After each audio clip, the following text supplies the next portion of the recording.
దీనివల్ల ఇప్పటికీ 3 కిచెన్లు వచ్చాయి. వెంగమాంబ కిచెన్ ఒకటి, అక్షయ కిచెన్ ఒకటి, ఇది 3వ కిచెన్. ఈ 3 వల్ల 33 లక్షల మందికి ఏ టైంలో కావాలన్నా వంట చేసే పరిస్థితి వస్తుంది. అదే సమయంలో ఏది కావాలన్నా ఒక 30 నిమిషాల నుంచి మ్యాక్సిమం 30 నిమిషాల నుంచి సాంబార్ రైస్ అయితే 1 గంట 45 నిమిషాల వరకు అవుతుంది. దీనివల్ల క్వాలిటీ బాగా పెరిగే అవకాశం ఉంటుంది. ఎప్పుడు కూడా వెంకటేశ్వర స్వామి దగ్గరికి వచ్చిన వారు ప్రసాదాన్ని కానీ అన్నాన్ని కానీ ప్రసాదంగానే భావిస్తారు. అలాంటి భక్తులకి మెరుగైన సేవలు అందించడానికి ఇక్కడ కిచెన్స్ అన్ని పనిచేస్తాయి.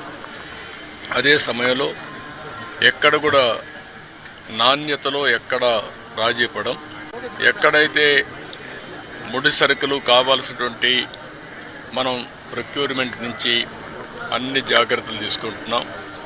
ల్యాబొరేటరీస్ అన్నీ పెడతాం. ఆ ల్యాబొరేటరీస్లో అన్ని టెస్ట్ అవుతాయి, అన్ని రికార్డ్ చేసుకుంటారు. అదే సమయంలో ఇక్కడ ప్రాసెస్ కూడా one of the best recipe.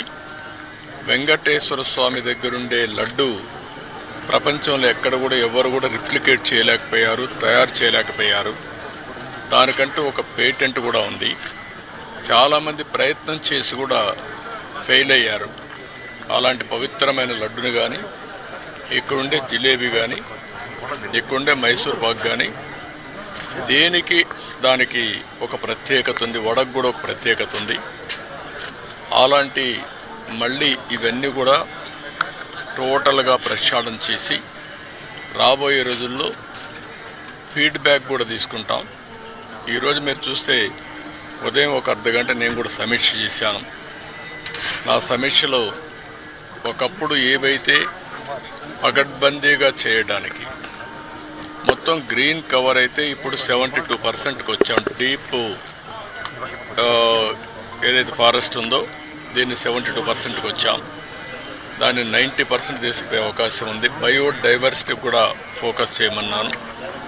అదే సమయంలో ఇక్కడ వాటర్ కన్జర్వేషన్ కూడా లాజికల్గా తీసుకుపోవాల్సిన అవసరం ఉంది. ఒకప్పుడు మెడిసినల్ ప్లాంట్స్ కూడా తీసుకొచ్చి పెట్టాం. ఇవన్నీ కూడా ఎందుకంటే ఒక పక్క బయోడైవర్సిటీ ఒకటి, రెండోది ప్రశాంతమైన వాతావరణాన్ని క్రియేట్ చేయడానికి అనుకూలమైన వాతావరణం చేయాలని చెప్పి ఉద్దేశంతో ముందుకు పోయాం. అది కూడా ఒకసారి మళ్ళా సమీక్ష చేశాను. రెండోది పరిశుభ్రత మీద కూడా ఎక్కువ శ్రద్ధ పెట్టమన్నాను. ఎక్కడెక్కడి నుంచో భక్తులు వస్తారు. భక్తులు వచ్చినప్పుడు వాళ్ళకు కావాల్సింది వెంకటేశ్వర స్వామి నామం తప్ప ఇంకొకటి మాట్లాడే పరిస్థితి లేకుండా వాళ్ళు అన్ని విధాలు ఒక ప్రశాంతమైనటువంటి ఒక దివ్య క్షేత్రంగా ఇది ఎప్పటికప్పుడు ఉండాల్సిన అవసరం ఉంది.